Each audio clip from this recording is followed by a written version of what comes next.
Hello everyone, welcome to your own YouTube channel CSN net life science. तो ये particular lecture के अंदर हम सेल फ्यूजन एक्सपेरिमेंट डिस्कस करने वाले हैं, which is very important topic from your CSN net life science exam point of view. और ये एक्सपेरिमेंट से क्वेश्चन जो है बहुत सारे एंट्रेंस एग्जाम में पूछे जाते हैं, तो ये बहुत ही शानदार वीडियो होगा, एकदम क्रिस्टल क्लियर एक्सप्लेनेशन के साथ। अपना दूसरा यूट्यूब चैनल भी है जिसका नाम है face the test life science. उसका जो लिंक है वो भी आपको डिस्क्रिप्शन में मिल जाएगा, तो वो भी आप वहां पे जाके सब्सक्राइब कर लो। बहुत ही शानदार लेक्चर्स मैंने डाले हुए हैं। इसके अंदर जो बच्चे CSN ने दिसंबर 2025 के लिए प्रिपरेशन करना चाहते हैं, तो उनके लिए भी कोर्स जो है मैंने लॉन्च कर रखा है। तो सिर्फ entire CSN net life science का कोर्स आपको मिलेगा 2000 रुपीज में, और ये 15 जून से स्टार्ट हो चुका है, तो आप तुरंत ज्वाइन कर सकते हैं। जो लिंक है वीडियो की डिस्क्रिप्शन में मिल जाएगा।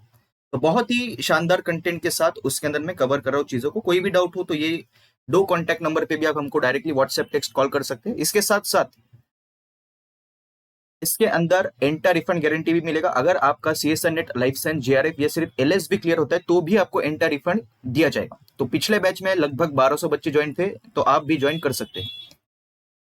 अभी हम बात करेंगे सेल फ्यूजन एक्सपेरिमेंट के बारे में, जो कि दिया गया है बाय राव एंड जॉनसन। बहुत ही आराम से हम इसको डिस्कस करेंगे और आप खुद देखना कितने बच्चों वाला कंसेप्ट है ये, ठीक है। तो इसके अंदर हम क्या करते हैं, एक सेल लेते हैं एक particular phase of cell cycle में, और दूसरा सेल लेते हैं particular phase of cell cycle, दोनों को फ्यूज करते हैं और फिर एंड रिजल्ट देखते हैं। इसके अंदर अगर हम एस फेज में जो सेल है उसको ले और एक जो सेल है वो G1 फेज में उसको ले, और दोनों को अगर मैं साथ साथ रखूं, तो देखने को मिलता है कि ये G1 फेज का जो सेल है वो कन्वर्ट हो जाता है इनटू एस फेज।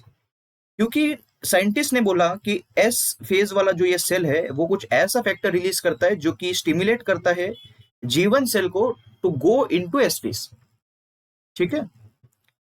दूसरा कंडीशन यह है कि अगर मैं एस फेज का सेल लू और वो G2 फेज के सेल के साथ रख दूं, तो आप बोलोगे कि सर एस फेज वाला केमिकल आएगा और वो G2 फेज वाला जो सेल है उसको एस फेज में कन्वर्ट करेगा, लेकिन ऐसा नहीं होता है, क्योंकि G2 फेज में जो सेल होता है वो इसके केमिकल से रेजिस्टेंट होता है। तो एस फेज वाला जो सेल है वो अगर केमिकल रिलीज भी करे तो भी G2 को कोई फर्क नहीं पड़ने वाला, क्योंकि ये क्या है, बहुत ही ढीठ सेल है। तो ये बोलेगा नहीं, तुम कुछ भी रिलीज करो, मैं तो G2 का G2 ही रहूंगा, और ये एस वाला एस के अंदर रहेगा। जैसे कि ऊपर में एस वाला ये एस के अंदर था और G1 वाला जो है वो एस फेज के अंदर कन्वर्ट हो गया था। तीसरे कंडीशन में मैं क्या करूंगा, इस बार G1 फेज का सेल लूंगा और एक लूंगा G2 फेज का सेल, और देखते हैं दोनों को अगर मैं साथ साथ रखता हूं तो क्या रिजल्ट देखने को मिलेगा।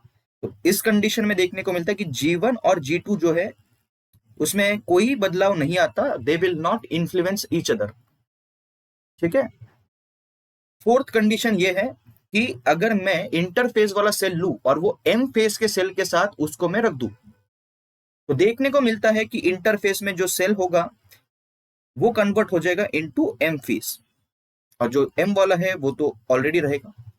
इंटरफेस में क्या लॉजिक होता है, इंटरफेस में कौन कौन से सेल्स आएंगे आपके, जो फेजेस है कौन कौन से आएंगे, G1 आएगा, S आएगा और G2 आएगा।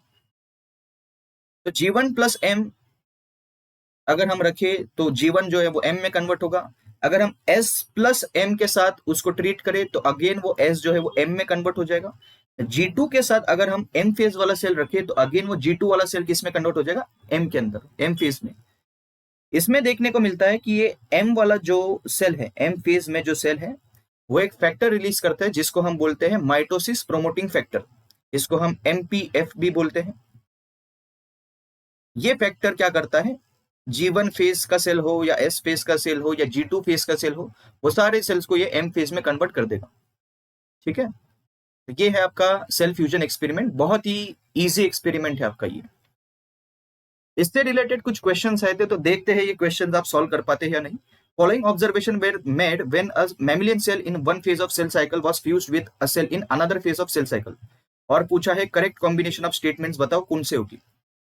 पहला स्टेटमेंट दे रखा है कि fusion of a cell in G1 phase with S phase, तो G1 लिया S के साथ कंबाइन किया, तो बोल रहा है कि G1 nucleus entered S phase. ये सही है, हाँ सही है। S फेज वाला क्या कर रहा है, ये G1 के साथ ये केमिकल जो रिलीज कर रहा है आपका S फेज वाला सेल, वो G1 के साथ इंटरेक्ट करेगा, और G1 वाला जो सेल है वो किसके अंदर एंटर करेगा, एस फेज में, जो कि आपने यहाँ पे देख लिया था। ठीक है, तो P तो होना ही चाहिए, P तो होना ही चाहिए। Q वाला स्टेटमेंट है कि अगर मैं G2 सेल को एस फेज के साथ रखूं, तो बोल रहा है कि G2 cell do not enter S phase. हाँ सही है, क्योंकि G2 सेल हमने देखा कि ये बहुत ही ढीठ है, जल्दी से ये नहीं पिघलता, तो अगर ये केमिकल रिलीज भी करे तो भी इससे इसको कोई फायदा नहीं होने वाला इसका, क्योंकि ये रेजिस्टेंट है to the chemical secreted by your S phase cell. तो क्यू वाला भी सही है आपका, तो ये वाला गया। तो देखो पार्ट सी का क्वेश्चन है, कितना इजीली हम सॉल्व कर पा रहे। Upon fusion of a G1 cell with G2 phase, G1 nucleus enter G2 phase.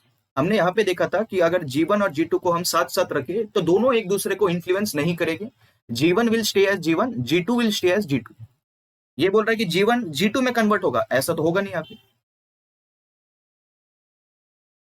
तो R तो आपका नहीं हो सकता। तो आंसर देखो आपको मिल गया PQS, ये आंसर है आपका। एस में दिया है कि अगर मैं एस फेज में जो सेल है वो लू और एम फेज वाले सेल के साथ उसको इंटरेक्ट करवाऊं, तो एस फेज वाला सेल है वो इमीडिएटली माइटोसिस में जाएगा। क्या ये सही है? सही है। हमने बात किया था कि चाहे मैं G1 का लू, एस का लू या G2 का लू, अगर ये तीनों सेल को मैं अगर एम फेज के सेल के साथ इंटरेक्ट करवाता हूं तो ये तीनों सेल आपके एम फेज में कन्वर्ट हो जाएगी। तो ये बात सही है, क्योंकि एम फेज में एक माइटोसिस प्रोमोटिंग फैक्टर या मैच्योरेशन प्रोमोटिंग फैक्टर होता है, जो कि ये एस फेज के सेल के साथ इंटरेक्ट करेगा और ये एस फेज का सेल किस में कन्वर्ट हो जाएगा, एम फेज में, और तुरंत वो माइटोसिस करना स्टार्ट कर देगा। तो एस भी आपका सही है, तो correct answer is option D. ठीक है, तो ये देखो 4 मार्क का क्वेश्चन था। दूसरा क्वेश्चन भी हम ट्राई करते सॉल्व करने का। Cells in S phase of the cell cycle were fuse to cells in the following stages of cell cycle. पहला कंडीशन दिया है कि G1 फेज है, दूसरा में दिया है G2 है, और तीसरे में दिया है M में। तो ये एस फेज सभी में कॉमन है, S phase S phase S phase. इसमें पहले कंडीशन में लिया है कि इसको G1 के साथ फ्यूज किया है, दूसरे कंडीशन में लिया है कि इसको G2 के साथ फ्यूज किया है, और तीसरे कंडीशन में दिया है M फेज के साथ फ्यूज किया है। और फिर ये सेल्स को बोल रहे हैं कि हमने ग्रो किया है इन मीडियम कंटेनिंग ट्राइटिएटेड थाइमिडीन, जो कि रेडियो एक्टिव थाइमिडीन है आपका। Maximal amount of freshly labelled DNA is likely to be obtained in S phase cells fused with. कौन से केस में, ये एबीसी जो केस है इसमें से कौन से केस में maximum amount of labelled DNA आपको देखने को मिलेगा? ठीक है, तो देखते हैं इस कंडीशन में क्या होगा। जो एस फेज है वो एक फैक्टर सिक्रिएट करेगा और G1 को वो क्या करेगा, एस फेज में कन्वर्ट हो जाएगा। तो यहाँ पे एक ही सेल के अंदर आपको ये ऐसा सिनेरियो देखने को मिलेगा। दूसरे कंडीशन में अगर हम देखें तो G2 सेल क्या है, बहुत ही ढीठ है, जल्दी पिघलने वाला नहीं है, तो एस फेज वाला अगर कोई सब्सटेंस रिलीज भी करता है तो भी इसको कुछ फर्क नहीं पड़ता। आपका जो G2 है it will stay as G2 and S will stay as S। तीसरे कंडीशन में अगर हम एस फेज वाले सेल को एम फेज वाले सेल के साथ ट्रीट करवा रहे, तो हमको पता है कि एम फेज में एक फैक्टर है मैच्योरेशन प्रोमोटिंग फैक्टर या माइटोसिस प्रोमोटिंग फैक्टर, वो एस सेल के साथ इंटरेक्ट करके इसको इन्फ्लुएंस करेगा, और ये एस फेज वाला जो सेल है वो किस में कन्वर्ट हो जाएगा, आपका एम फेज में। तो ये एम में होगा, और जो ऑलरेडी एम में था वो एम में रहेगा। तो भी क्वेश्चन में ये पूछा गया है कि इसमें कौन से केस में सबसे ज्यादा आपको रेडियो लेबल डीएनए देखने को मिलेगा। रेडियो लेबल डीएनए जो है इसके अंदर अगर हम ट्राइटिएटेड थाइमिडीन का इस्तेमाल कर रहे हैं, तो tritiated thymidine will be incorporated into the DNA during DNA replication.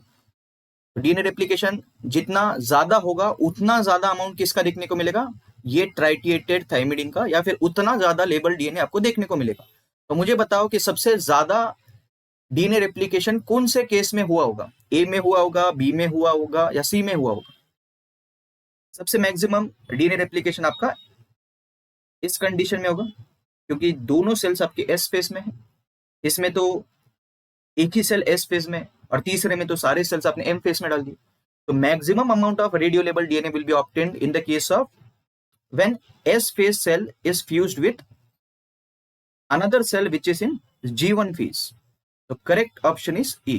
बस खत्म है ये। तो ये भी 4 मार्क का क्वेश्चन था और हमने इसको सॉल्व किया। तो ये आपका फटाफट कंसेप्ट जो है वो कंप्लीट हो गया। इसी तरीके से हम बहुत सारे कंसेप्ट्स लाएंगे, small small topic wise lectures आएंगे, उसके साथ साथ क्वेश्चंस आएंगे। आपको जो टेलीग्राम ग्रुप्स है वो भी ज्वाइन कर लेना है अपने वीडियो के डिस्क्रिप्शन में। एंड्रॉइड ऐप है वो भी डाउनलोड कर लो। इसके साथ साथ अगर आप कोड ज्वाइन करना चाहते हैं तो ये भी ज्वाइन कर लो, इससे शानदार अपॉर्चुनिटी आपको नहीं मिलेगा। और अपना दूसरा यूट्यूब चैनल है उसको भी सब्सक्राइब कर लो, इसका भी लिंक वीडियो के डिस्क्रिप्शन में दे रखा है। उसमें लगभग 400 लेक्चर्स डाले हुए, बहुत ही शानदार कंटेंट के साथ। तो मिलते हैं नेक्स्ट लेक्चर के अंदर। Thanks for watching.